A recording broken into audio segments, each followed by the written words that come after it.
Iremos trabalhar esta temática dentro da nossa introdução. Falamos que muitos cristãos, de forma silenciosa, estão sofrendo de depressão, de ansiedade e outras psicopatologias contemporâneas. Na aula 1, falamos sobre a definição etimológica, exegética da palavra cristão. Semelhantemente, também trouxemos a definição da palavra saúde mental. Falamos também sobre o sentido da palavra alma, tanto no sentido literal, como também no sentido figurado. No primeiro tópico, falamos sobre a saúde mental na perspectiva bíblica. O que a Bíblia ela nos ensina, nos mostra acerca da saúde mental. E falamos sobre o ser humano como um ser holístico, um ser integral, e vimos o texto bíblico, a expressão paulina na primeira carta aos Tessalonicenses, no capítulo 5, versículo 23. Falamos um pouco sobre os personagens, alguns personagens bíblicos, Elias, Davi, o Jó, personagens que enfrentaram profunda angústia. Falamos também sobre a importância acerca do cuidado da alma. E a Bíblia Sagrada, ela nos mostra, tanto na Epístola Paulina, como também na Epístola Petrina, acerca das emoções, de renovar a mente, de lançar sobre Deus as nossas ansiedades. Então vimos que há respaldo nas Sagradas Escrituras. Em seguida, falamos sobre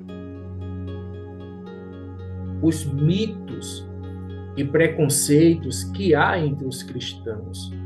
Falamos sobre a expressão quem tem fé não fica depressivo.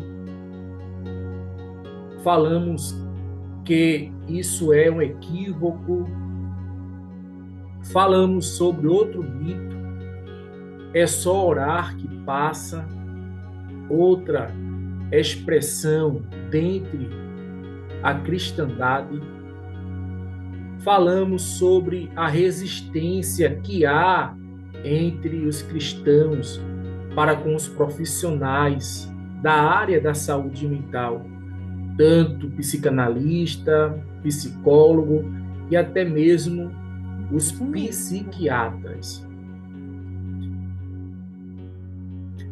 No terceiro tópico, discorremos ainda sobre os fatores que afetam a saúde mental dos cristãos. Falamos acerca das pressões religiosas e o perfeccionismo espiritual. No ponto 2, falamos sobre a falta de comunidade e apoio.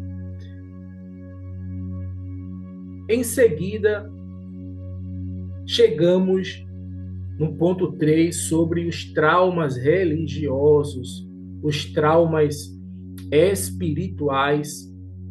E foi aqui que na primeira aula precisamos ter dado uma pausa e agora estaremos retornando e comentando dentro deste ponto 3, com o tema traumas espirituais e religiosos.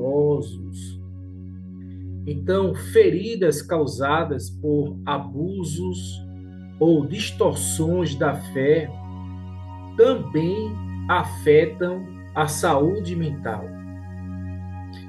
Observe que trauma fala de feridas. E aqui nós estamos falando sobre traumas espirituais e traumas religiosos. Então, o salmista, por exemplo, no Salmo 34, versículo 8, versículo 18, está escrito: o Senhor está perto dos que têm o coração quebrantado e salva os de espírito abatido. Observe que na parte B do texto, o salmista, ele mostra-nos que ele estava com o espírito quebrantado. E Deus, ele está próximo, ele está perto de pessoas que encontram-se com o coração quebrantado, mas também ele livra aqueles que estão de espírito abatido. Então, o trauma, o sentido de ferida, é um dos fatores que afetam a saúde mental dos cristãos. Quer seja as feridas espirituais ou feridas religiosas, pois o ser humano, o primeiro trauma que o ser humano ele obtém é quando ele nasce. Nós chamamos de trauma primário. Então, o trauma que o ser humano tem ao vir ao mundo, ao nascer, é chamado de trauma primário. É uma ferida primária que todos nós temos. No entanto, no decorrer do tempo, da sua história, surgem outros traumas. E aqui, dentro da temática proposta, que é a saúde mental e o cristão, os traumas religiosos estão entre eles.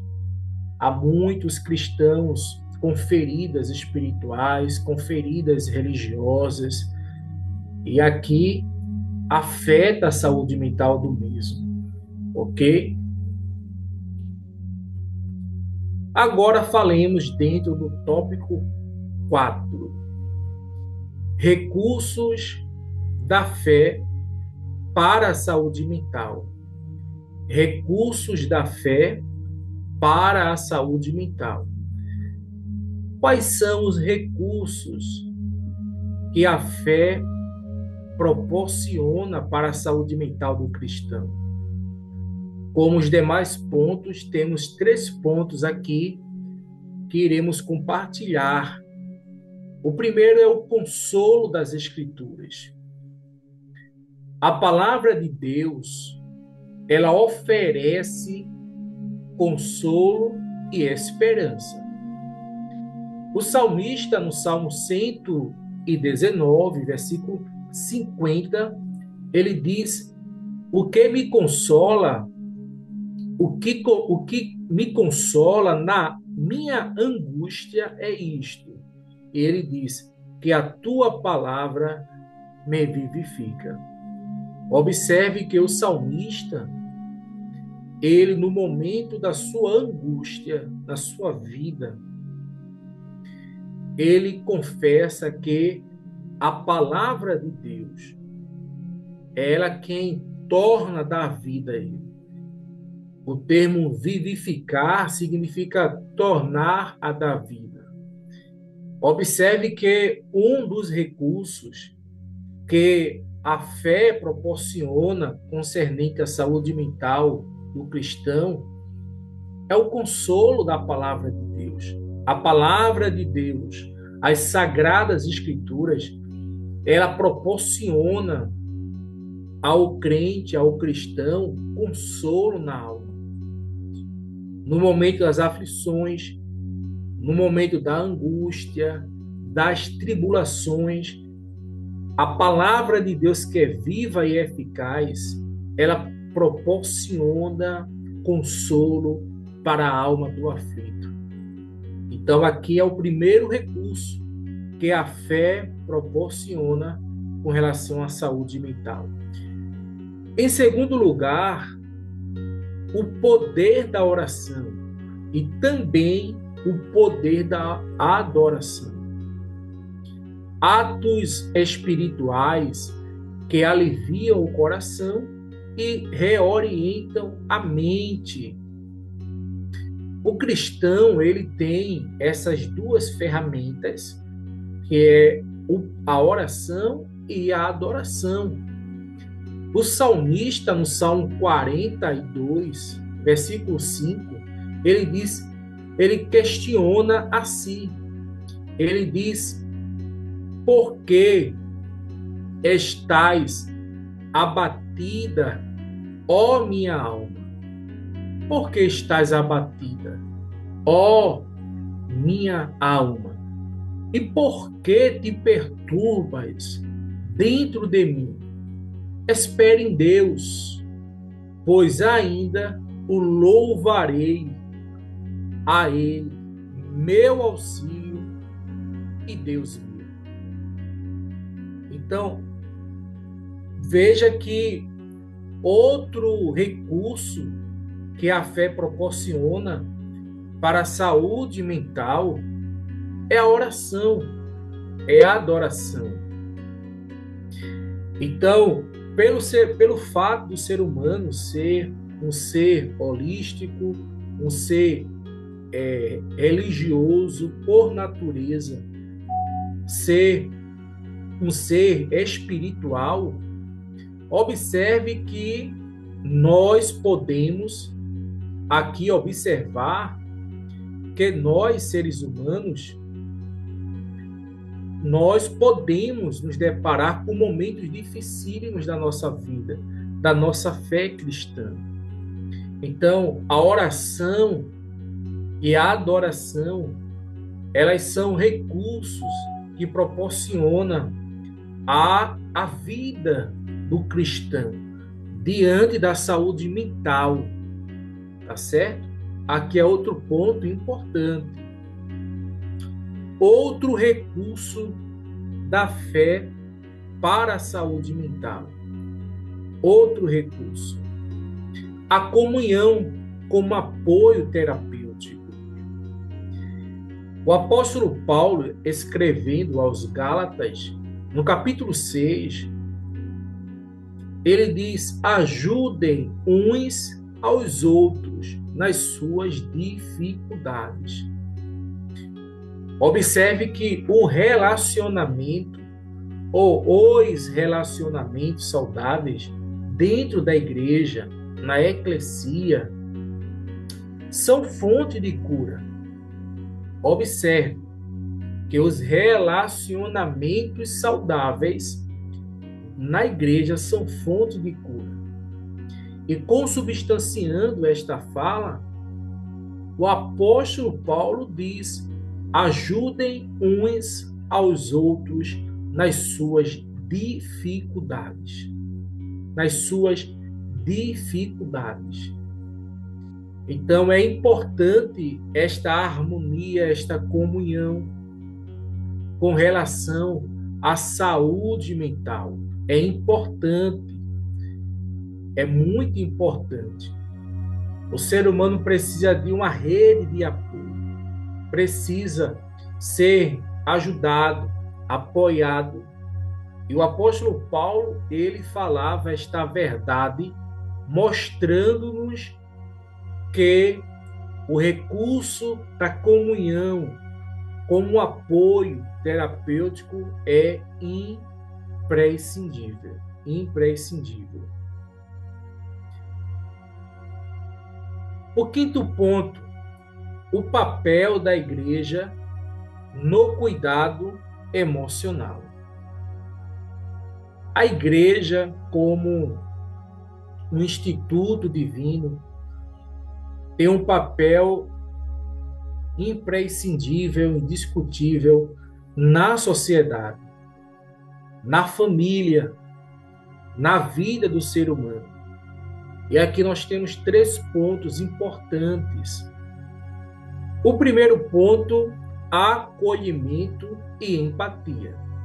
Igrejas precisam ser espaços de acolhimento, não de julgamento.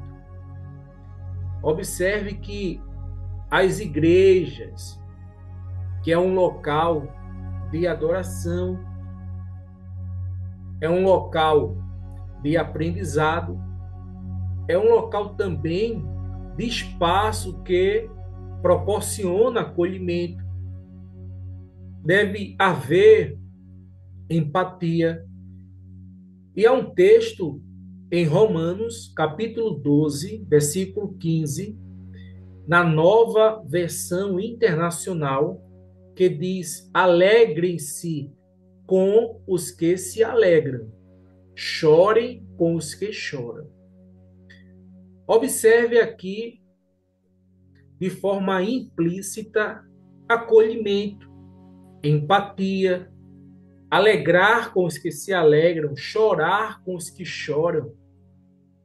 É colocar-se no lugar do outro, é sentir como o outro. Fala de empatia. Um momento que aquela pessoa, ele está em um momento de aflição, ele precisará de um acolhimento, de um apoio, de um auxílio, de uma ajuda. Isso aqui é empatia, é acolhimento. Então a igreja tem um papel essencial no cuidado emocional. Ok? Outro ponto, parceria com profissionais da saúde mental. Então, o papel da igreja no cuidado emocional tem que ter uma visão, tem que ter um olhar com relação à sua membresia, concernente ao seu bem-estar, quer seja físico, quer seja emocional, psicológico, social, ou seja, aonde houver uma necessidade.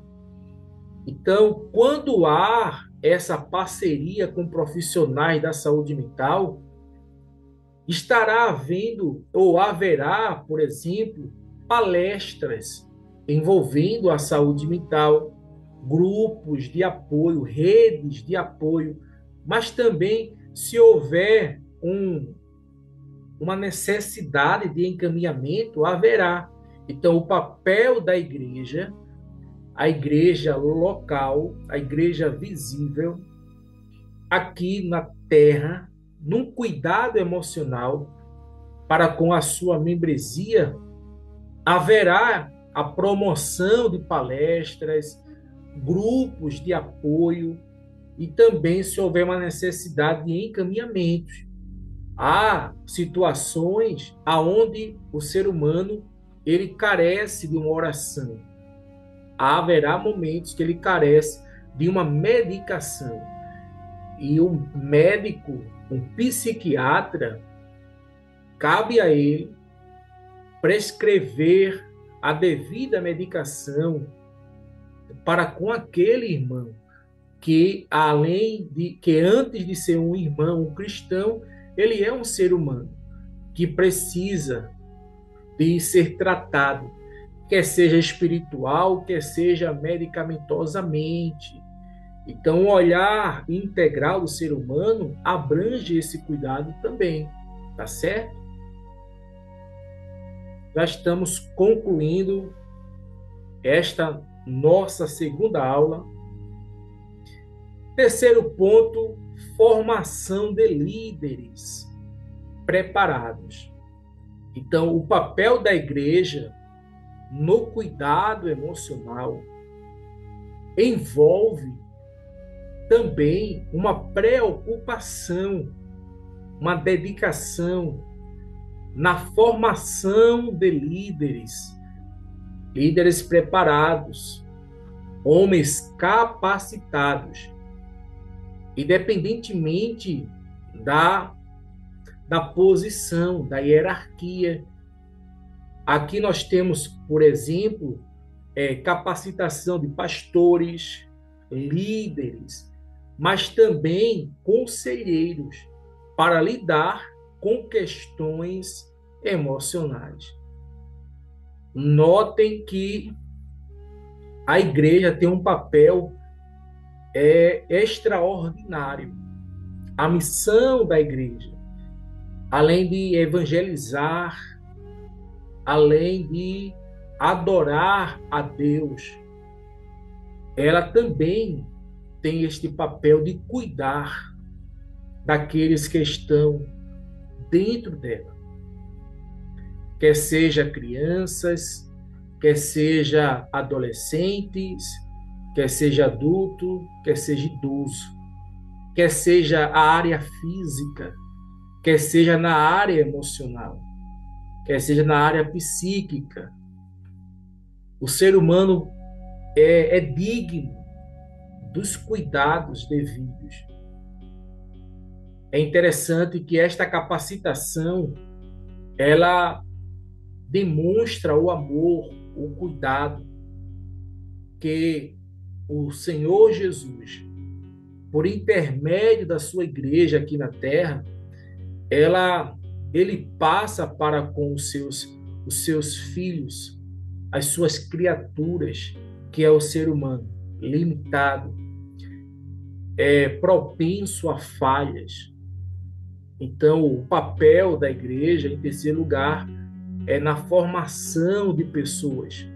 E estas pessoas, elas sejam pessoas preparadas na área das emoções, nas áreas da psicologia, na área da saúde mental, na área da psicanálise, etc.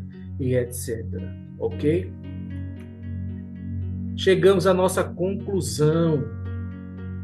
Aqui a nossa conclusão, observe que aqui nós temos as seguintes palavras: cuidar da saúde mental não é sinal de fraqueza, mas de sabedoria e obediência ao cuidado integral de Deus, ou que Deus deseja para seus filhos. Que coisa linda, que coisa forte. Cuidar da saúde mental não é sinal de fraqueza.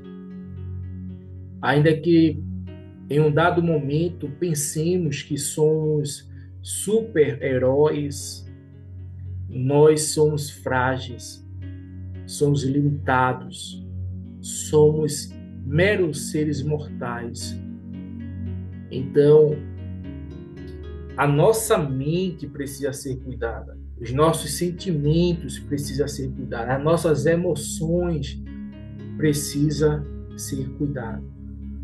Como podemos adorar, servir a este Deus se não estivermos bem emocionalmente? Se a nossa mente ela não estiver conectada, saudável para adorar este Deus.